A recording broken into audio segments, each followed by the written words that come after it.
السلام عليكم ورحمة الله وبركاته. اللهم صل وسلم وبارك على سيدنا محمد وعلى آله وصحبه وسلم.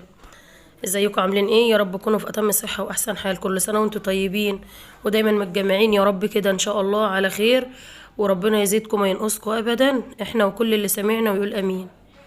ده كان فطارنا النهارده كده سهل وبسيط وسريع زي ما انتم شايفين. ودي باميه، ده طاجن باميه كده باللحمه بالفراخ. عملته معاكم قبل كده باللحمه الضاني، تقدروا تشوفوه على القناه عندي. والنهارده عملناه بدبابيس الفراخ ودوت عصير البرتقاني الفريش. ودي سلطه خضراء وبلح ورز حده وواحده او حبه وحبه. ودي طبعا طبق البتنجان المخلل اللي هو كان يعني الطبق الجميل جدا اللي كان على سفرتنا النهارده او على طبليتنا النهارده. تعالوا نشوف عملنا الجمال ده ازاي. بس الاول نصلي على النبي ونقول اللهم صل وسلم وبارك على سيدنا محمد وعلى اهله وصحبه وسلم. قبل اي حاجه كده ما تنسوش تحطوا لي لايك كده وتشتركوا في القناه وتفعلوا زرار الجرس على الكل عشان لما انزل فيديو ينزل لك كل جديد. هنبدا باول حاجه، هنعجن مع بعض عجينه القطايف. حطينا هنا كوبايتين دقيق، عليهم معلقتين من النشا، رشه ملح ورشه سكر، ودول حبه خميره. الخميره اللي هي العجين بدوبها كده في شويه ميه وبحطها. طبعا انا عارفه ان الخميره بتاعتي كويسه، بس طبعا لو انت شاكه فيها بتحطي لها حبه سكر وبتعملي لها زي تيست كده وتشوفيها تتفاعل معاكي قبل ما تضيفيها على الدقيق ولا لا. بس طبعا انا واثقه فيها، دوبتها بس كده ورحت ضيفاها على الدقيق بتاعنا. هنفضل نقلب فيها بالمضرب كده اهو، شويه ميه شويه، يعني شويه شويه. كوبايه الدقيق يا جماعه بتاخد معلقه نشا واحده. عاوزه اقولك احلى من بره 100 مره.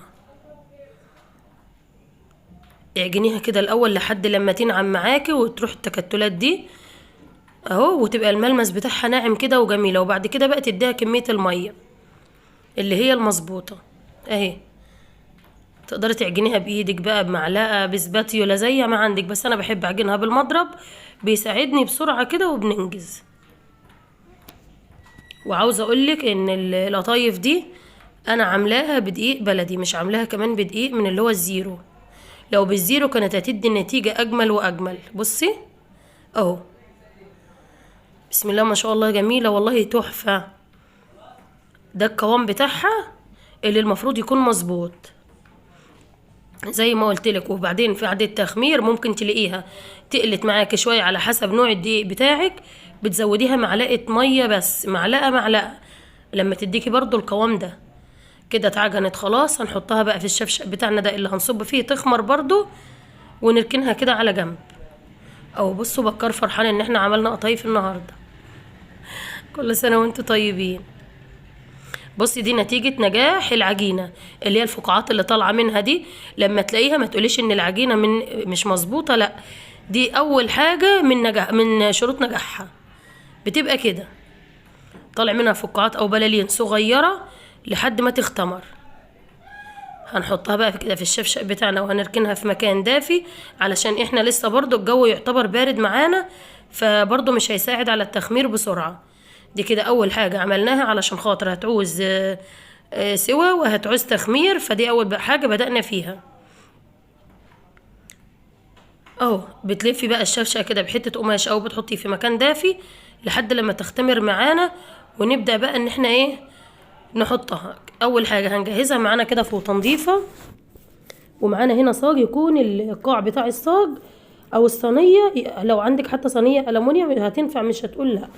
بس طبعا الصاج ده انا بستعمله، خلي بالك ده نضيف جدا جدا، بس انا عشان الصاج ده عندي قديم ومن بدري هو لونه كده. ولكن انت هتشوفي برضو دلوقتي القعر كده بتاع القطايف مش هتلاقي عليه مبصم او اي حاجه، بس هو ده شكله ونضيف جدا جدا.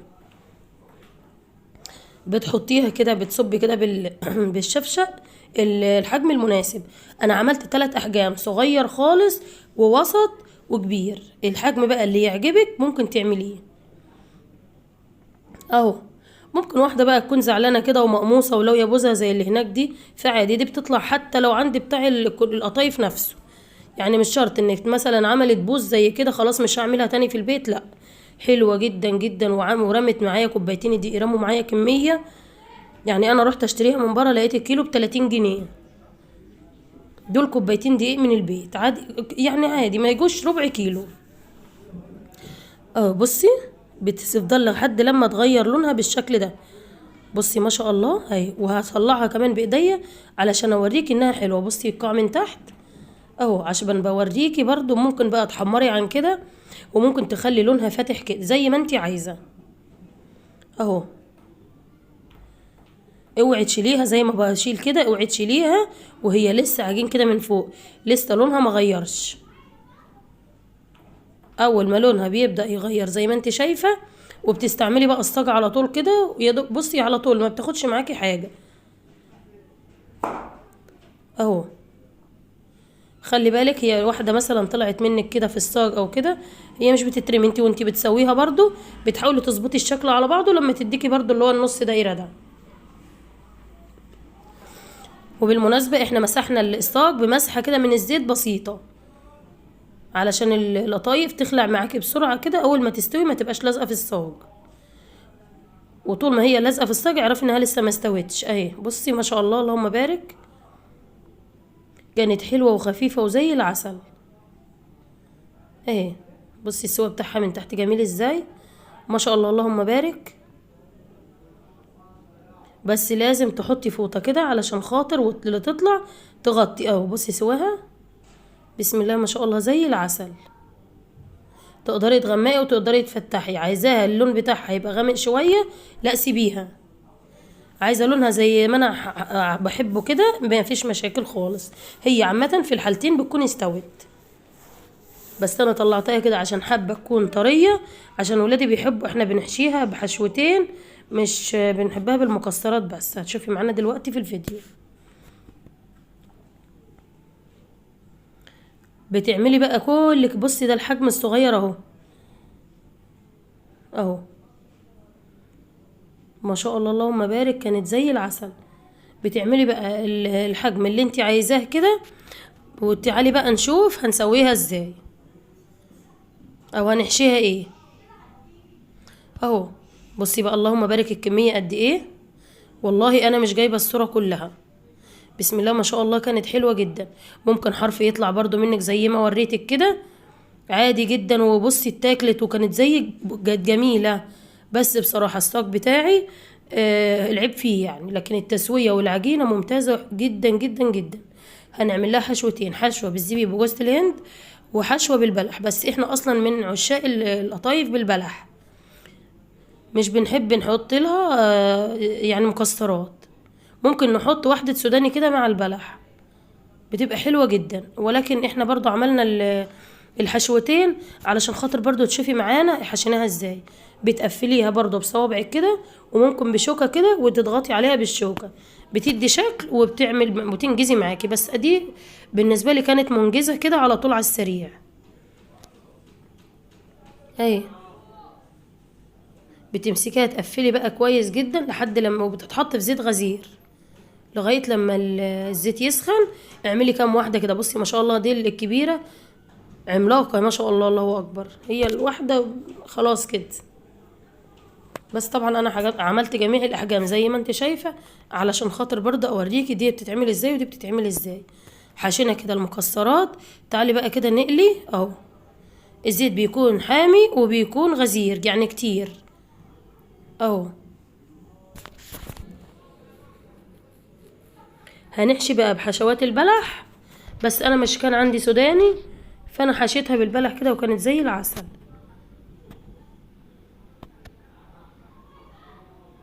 اهو. وبتتاكل سخنه يا جماعه، اللي بالبلح دي تاكليها سخنه ملهاش حل غير المكسرات كمان. بس طبعا انا عملتها اهي، يعني انا قليتها وقبل الفطار كده رحت غاليه الشربات بتاعها تاني او العسل بتاعها، ورحت حطاه فيها ورصيتها كده على طول على الفطار اهي. بتقلبيها كده بتديك اللون بقى برضو على حسب اللي انت عايزاه. ممكن عايزاها غامقه، ممكن تحبيها ذهبي زي ما احنا طلعناها كده، فده براحتك خالص اهو. الشربات بتاع القطايف بقى بيكون كوبايتين سكر وكوبايه ميه عصره ليمونه وكيس فانيليا، وبيقعد على النار من 7 ل10 دقايق عشان بتبقى تقيله شويه عن شربات الكنافه كده خلاص خلصنا من الحاجة الحلوة. هنبدأ بقى نعمل الفطار الأساسي بتاعنا. عندنا هنا دبابيس فراخ، وعندنا هنا بامية متفرزة دي من السنة اللي فاتت، وعندنا هنعملها بقى طاجن النهاردة محترم كده وريحة، وعايزة أقولك حاجة آخر ألاجة أهو. ومعانا هنا السمنة البلدي والثوم والبصل والقوطة، دي السمنة البلدي اللي عاملاها معاكم.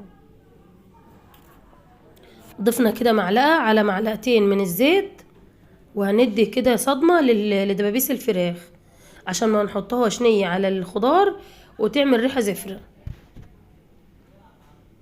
اهي. بتحطي بقى كده الدبابيس ما شاء الله اللهم بارك كده، هترصيها كلها بالشكل ده، وهتضيفي عليها شوية فلفل اسمر على شوية ملح من فوق كده وهي بتتحمر على الجنبين. هتاخد بس معانا لون بسيط اهو.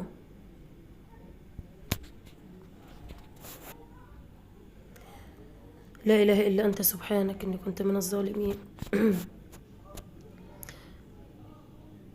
ما تحاوليش تشدي الدبوس وهو لازق في قاع الحلة علشان الجلد بتاعه ما يطلعش منه، بيبقى شكله مش حلو خالص. اول ما تحسي ان هو سايب معاكي زي ما انت شايفة كده اهو، انا حتى مش يعني ما بقلبوش بالعافية، خلاص هو ماسك معايا في قاع الحلة، بسيبه لحد لما يفك براحته. بصي هو بمجرد ما بياخد لون بتلاقيه فك مع نفسه. صلوا على النبي يا جماعة كتير كده واذكروا الله، ألا بذكر الله تطمئن القلوب. طبعا احنا كده حمرناها معانا او اديناها صدمة معانا كده بسيطة، او شوحناها على حسب ما بتقولي او في مكانك بتتكلمي.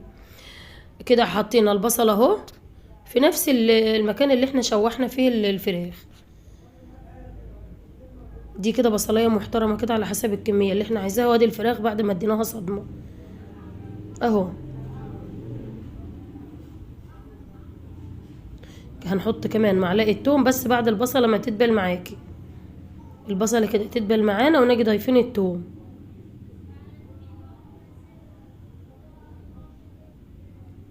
بتشوحيها زي ما انتي بتشوحيها كده. عايزة برضه اقولك على معلومات بس بعد ما نقول البهار بتاعها: كمون، فلفل اسمر، ملح، نص معلقة كده من البابريكا. هو عامة التوابل كلها نص معلقة نص معلقة.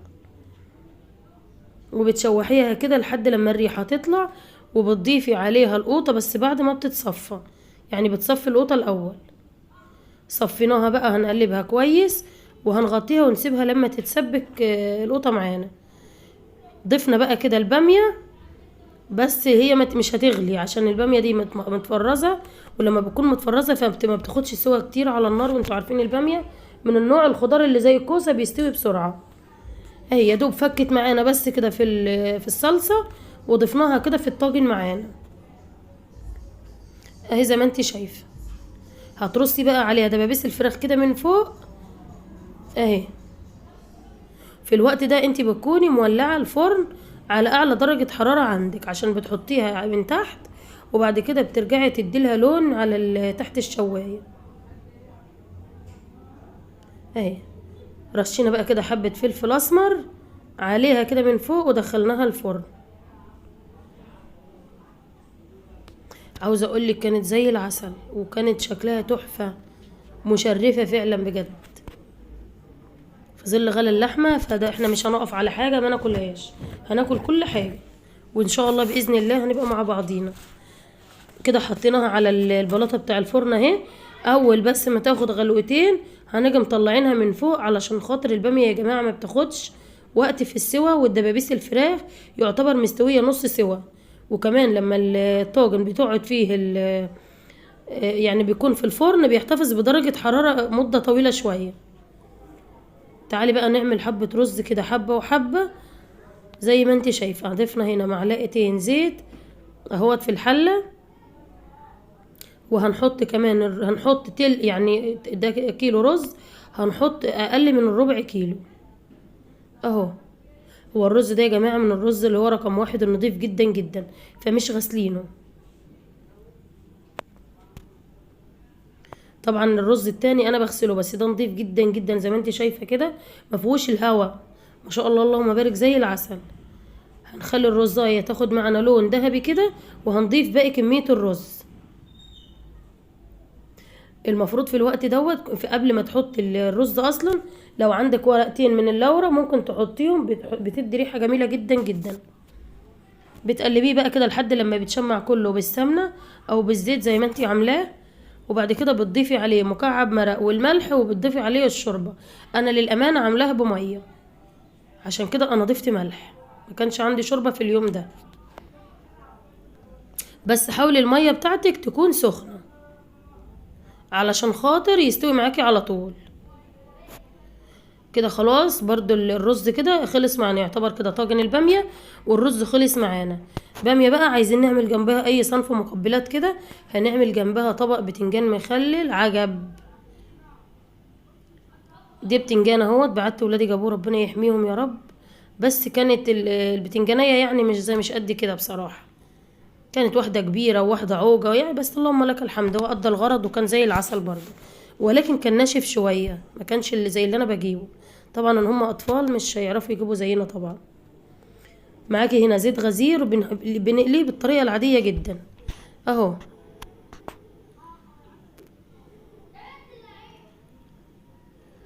تعالي بقى كده نقولك على الخلطة بتاعت البتنجان دي، وهيطلع من ايدك احلى بتنجان ممكن تاكليه. عاوزه اقولك طبق البتنجان ده كان احلى طبق كلنا منه بصراحه، وكلنا كتير. هنا معانا حبه توم وكمون وقرنين فلفل حامين كده، وحبه خل، وحبه فلفل اسمر صغيره. هنحطهم في الكبه. انا عندي شويه كده كانوا عندي، بس كانوا قليلين، بس كان لونه احمر، الفلفل كان لونه احمر. عملنا الخلطه دي وهنضيف عليهم ليمونتين كده، وادي باقي الخلطه اللي قلتلك عليها. الخلطه دي ممكن تضربيها في الكبه كده او في الخلاط، وتحطيها في الفريزر تقعد معاكي فتره طويله. انا كان عندي بس الكميه دي ما كانتش تكفي البتنجان. حطيناها كده عليها وعصرنا الليمون، ورحنا حاطين كام عود كده من الكزبره والشبت. بيدي ريحه حلوه جدا للبتنجان المخلل او القوطه المخلله. عود الشبت والكزبره ده. وهنحشي. فتحنا الاول البتنجان ورصيناه على شكل ورده بالشكل ده في الطبق، وهنرجع نديله الحشوه بتاعته. ايه اللهم بارك، كان طبق زي العسل، شكله اصلا كان يفتح النفس لوحده بصراحه. صلوا على النبي كده، اللهم صل وسلم وبارك على سيدنا محمد وعلى اله وصحبه وسلم. ايه ما صليتيش على النبي ليه؟ صلي على النبي. ايوه كده، ربنا يجعله في ميزان حسناتنا وحسناتكم يا رب. بعد ما خلصناها بقى كده اتبقى شويه خلطه، قلت هعمل كمان ايه قطيتين معاكم. جبنا قطيتين كده فتحناهم من الجنب وحشيناهم وحطيناهم زي ما انت شايفه كده، ادوا حتى طبق للطبق شكل جميل جدا جدا اهو. ده كان الطبق بتاعنا البتنجان المخلل المقلي. انا بعمله بطريقه مسلوقه برضو، عملتوه على القناه كان حلو جدا جدا وعجب ناس كتير وجربوه. بس اعمليه بالطريقه دي وان شاء الله هيعجب كل اللي ياكله. تعالي بقى نعمل شفشق كده، عصير برتقان فريش ملوش حل. جبنا كده البرتقان ومسكناه قشرناه، كان عندي برتقان كده بسره وبرتقان اللي هو الكرامنتينا ده. فقلت انا هعمل بقى ايه شفشق عصير كده حلو من غير اي بقى اضافات عليه، نشربه فريش كده. حطينا كده نص الكميه ونص كوبايه سكر، ممكن تعمليه من غير سكر، بس احنا من الناس اللي بتحب السكريات يعني. فضفت نص كوبايه انا عملته في الكبه، ما عملتوش في الخلاط اهو. بصي شكله جميل ازاي، ما شاء الله اللهم بارك، جميل جدا جدا. بعد ما ضربناه في الكبه كده مسكناه صفيناه وحطيناه في شفشه كده وشلناه في التلاجة. تعالي بقى اوريكي شكل الفطار بتاعنا عامل ازاي. كده غرفنا الاكل اهو، بسم الله ما شاء الله اللهم بارك. ربنا يدوم لمتنا يا رب كده، ويبعد عننا شر الحاسد والحاقد، قولوا امين احنا وانتوا ان شاء الله. اهو ده الرز كده غرفناه بالطريقه دي، وادي عصير البرتقال الفريش بصي شكله تحفه اهو. وادي الرز حبه وحبه، وادي طبق البتنجان، وعملنا جنبهم كده حبه سلطه خضراء، والله العصير كان زي العسل. وادي طاجن الباميه كده بدبابيس الفراخ، وكان عندنا بلح حاطين اهو. وادي القطايف، بصي شكلها بسم الله ما شاء الله، تحفه جدا جدا. ده كان فطارنا بقى النهارده، يا رب يكون عجبكم. ما تنسونيش في دعم حلوه، وليكوا اضعاف اضعاف ما تدعولي ان شاء الله. اشتركوا بقى يلا في القناه وفعلوا زرار الجرس على الكل، عشان كل لما انزل وصفه ينزل لك كل جديد. ما تنسينيش في لايك بالله عليكي. بصي الدبوس دايب معاكي ازاي. يلا اشوفكم على خير، سلام عليكم.